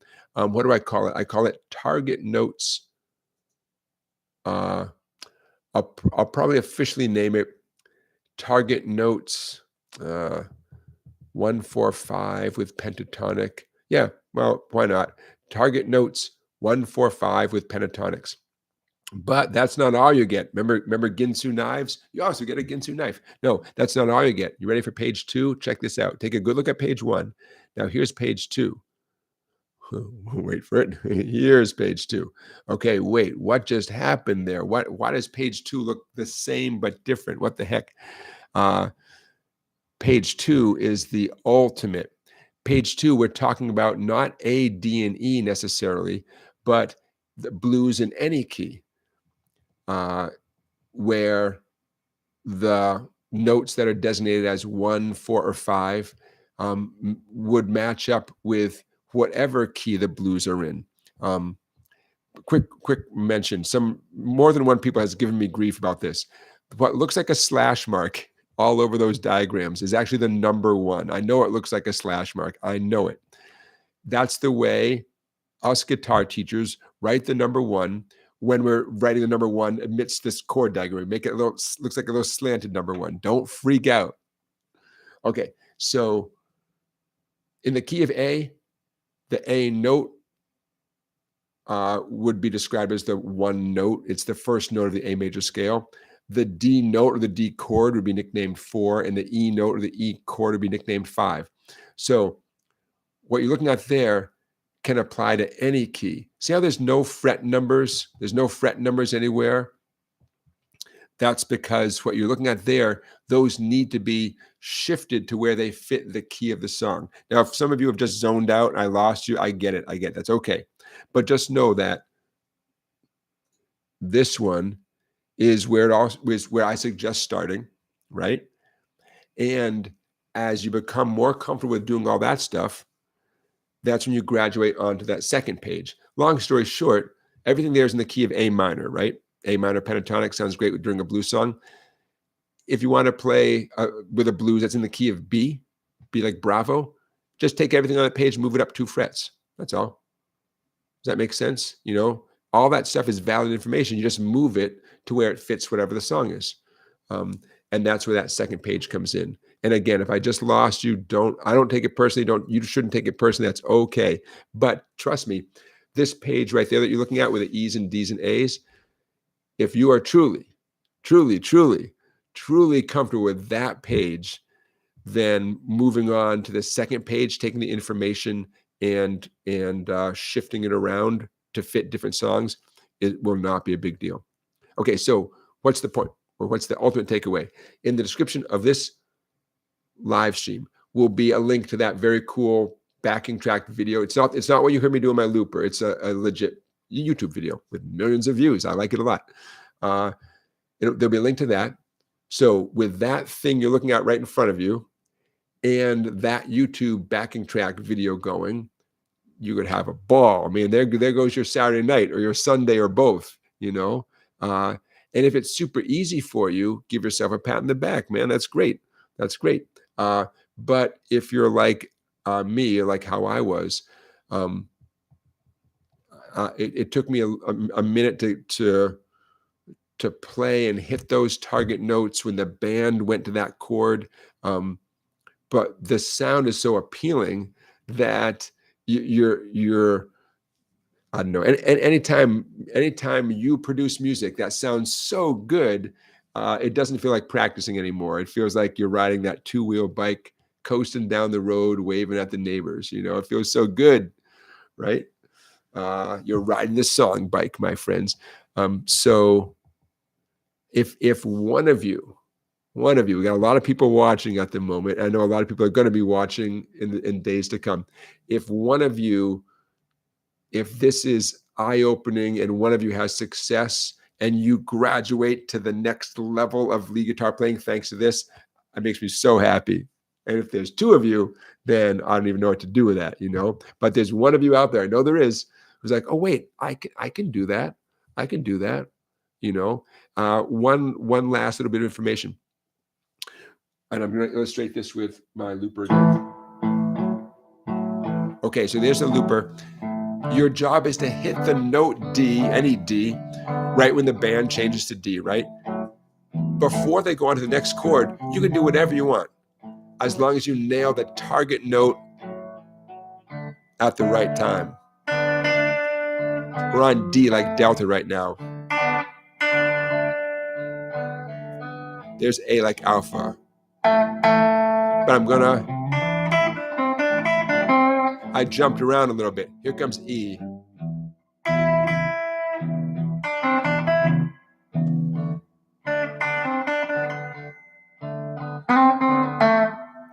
So I'm hitting the root note, the target note, but then I'm giving myself permission to play a few extra notes. There's the target note. Here's another one.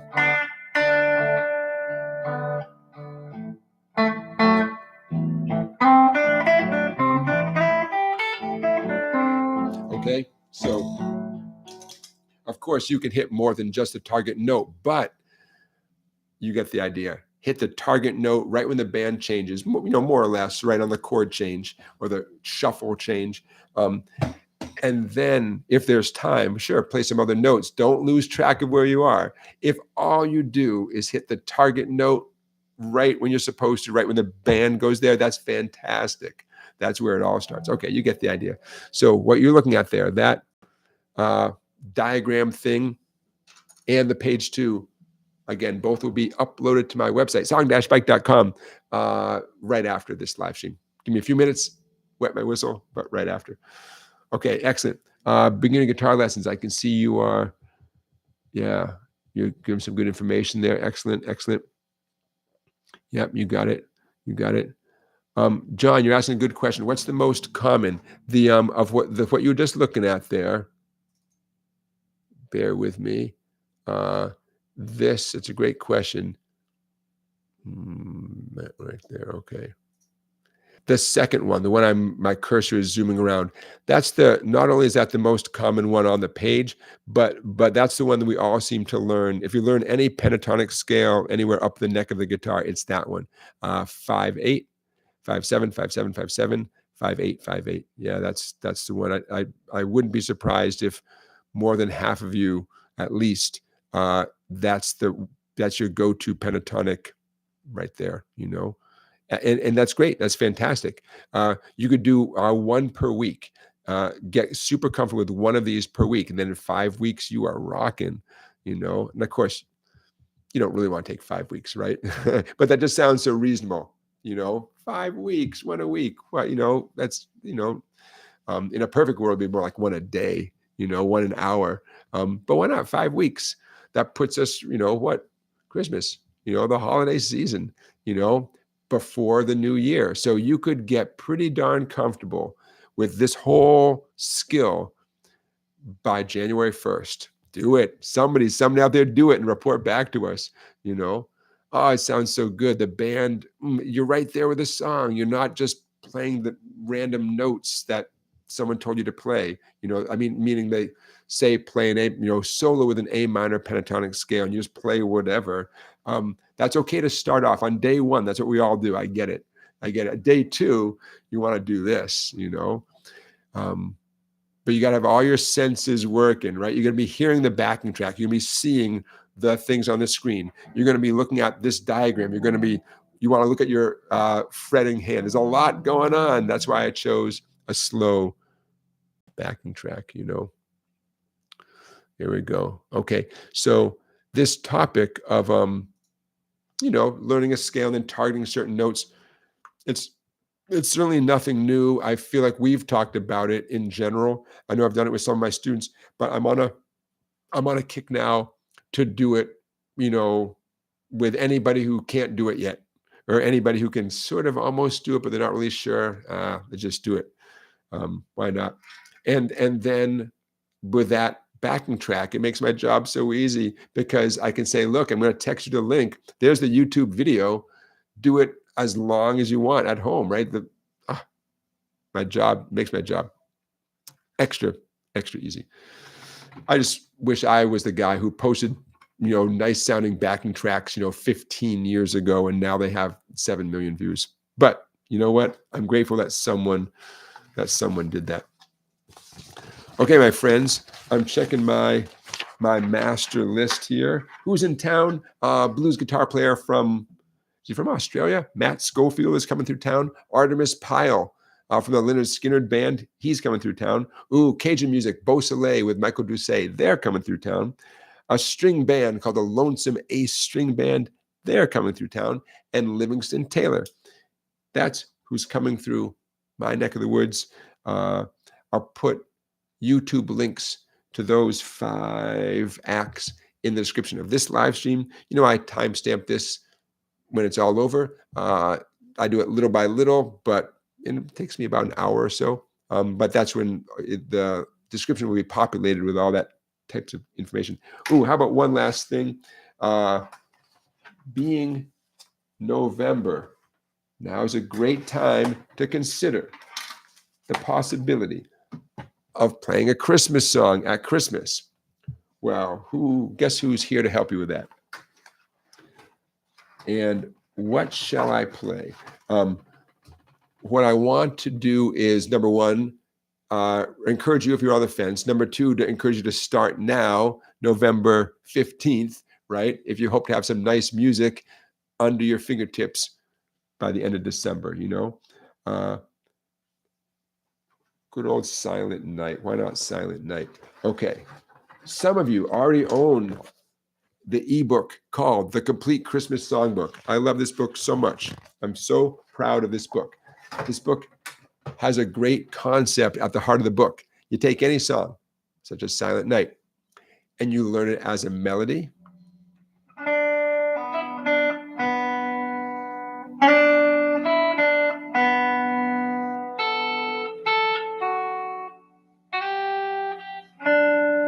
And life is good, right? You play the melody. For some of you, that's your speed. Maybe you got your guitar yesterday and just playing through a nice melody like that, great, That's one version. Second version, same song. How would you strum it if you or a loved one wanted to sing along? By the way, this is in the same key as the melody you just heard. Silent night, holy night, holy night. Okay, the chords, the strum pattern, the lyrics above, so you know where the lyrics fit with the chord strumming, especially if you struggle with singing and playing at the same time. It sure is nice when the words are literally right above every strum. There's no doubt about where the syllables go. So cool. And before I go on to the third thing you get in this book, you got a looper or a friend or family member who plays the guitar. One person can play the melody, right? While the other person does what I just did. While the other person is going. Now you got a show, man. Take a show on the road, right? There's 31 songs in this book. You could play all 31 essentially as duets. One person playing the melody, other person playing the chords, and they're all easy songs, easy chords. There's nothing bizarre. Okay, now those of you who are more advanced players, every song has a third version, not just the melody, not just the chords, but the chord melody arrangement where you're combining. Let's see how this sounds.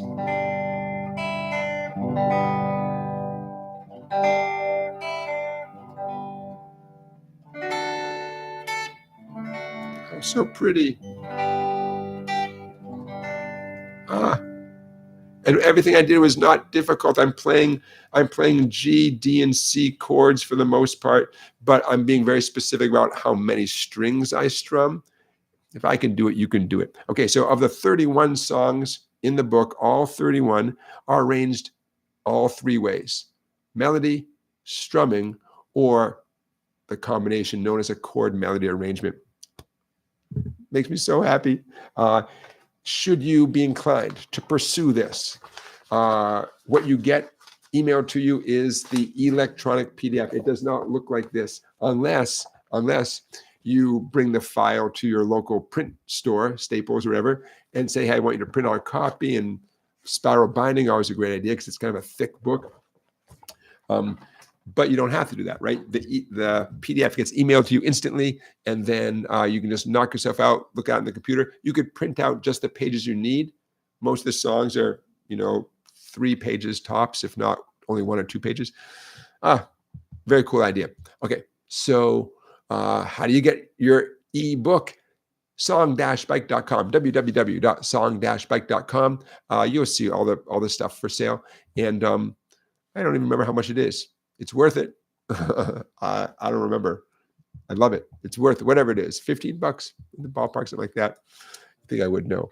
So now's the time, though. Don't wait. Now's the time. If you're so inclined, now is the time. Okay, let's see. Is it? No, let's see. What does it go for? It goes for $19.99 on sale. It was $24.99, $19.99, 31 songs. You can do that. If you do a couple songs each holiday season, before long, you have 8, 10, 15 songs. Oh, I'll tell you one thing. The songs are pretty equal. There's no songs that are especially hard. So if you have the skills to play 3 or 4, you have the skills to play all of them, All right, that's my sales pitch. Thanks for listening to my sales pitch. The book is called The Complete Christmas Songbook by me. That's my hand on the cover. And remember, you don't get this heavy thing in the mail. It's too expensive to print, too expensive to ship. You get the PDF emailed to you instantly. It shows up in your email inbox. As long as you type in your email address correctly. Every once in a while, someone says, "Hey, I never got it," and they typed in the email address incorrectly. Or maybe it shows up in their spam folder or something. I don't know. Anyways, The Complete Christmas Songbook. There's my sales pitch. True S Armor says, "I had a doggy incident. What did I miss?" It's all right. Just watch the rebroadcast. It's all good. All right. So everybody, thank you for hearing me out. I just think it would be great. Again, 1, 2 of you, 3 of you, if you made a goal right now, say, look, November 15th, if I start now, I bet I can get some stuff together by December 25th. Yeah, you can do it. You can do it. And it's a book you can enjoy for season after season after season for all of you who celebrate Christmas. And for good measure, you know what else is in this book is Over the River and Through the Woods, which technically is a Thanksgiving song because they actually mention Thanksgiving in the song. So little something for Thanksgiving. All right, you guys, on that note, hey, I'm going to be alive and well next Saturday, knock on wood. But it's never too early to wish you guys happy Thanksgiving. In case some of you, I don't hear from you, see you next Saturday. Happy Thanksgiving. I wish you guys all the best. I will be here next Saturday, so don't worry about a thing. I'll see you here next Saturday, same time, same place, same everything. But it's that time of year where things get super busy, right? And so why not take this opportunity to wish you happy Thanksgiving? What else? I think we did it. We laughed, we cried. Things to look forward to next week is aside from a lot of other stuff. Oh, real quick, for those of you who stuck around to the end, I'll talk about this more next time. A Jimmy Page documentary coming out on Netflix in 2026. It's like 12 episodes or something, directed by Jimmy Page from Led Zeppelin, like himself. If I have a link to it, I'll put the link in the description of this live stream. A documentary about Marty Stewart, country music, bluegrass music musician extraordinaire. There's a documentary coming out about him. And Khruangbin, one of my favorite bands, Khruangbin, has a new album out. Khruangbin, spelled Khruangbin, Khruangbin. One of my favorite bands, especially when I think about bands where the guitar is the focal point. They have a new album out. Okay, so I'm going to mention these things again in the description of this live stream, and maybe we'll review some of these next time as well. All right, you guys, on that note, have a great week. Hope you play the guitar even more than you did last week, and I hope I helped facilitate that in some way. Be good to yourselves. Have a great time. Stay warm, and I'll see you guys next Saturday. All right, bye, everybody.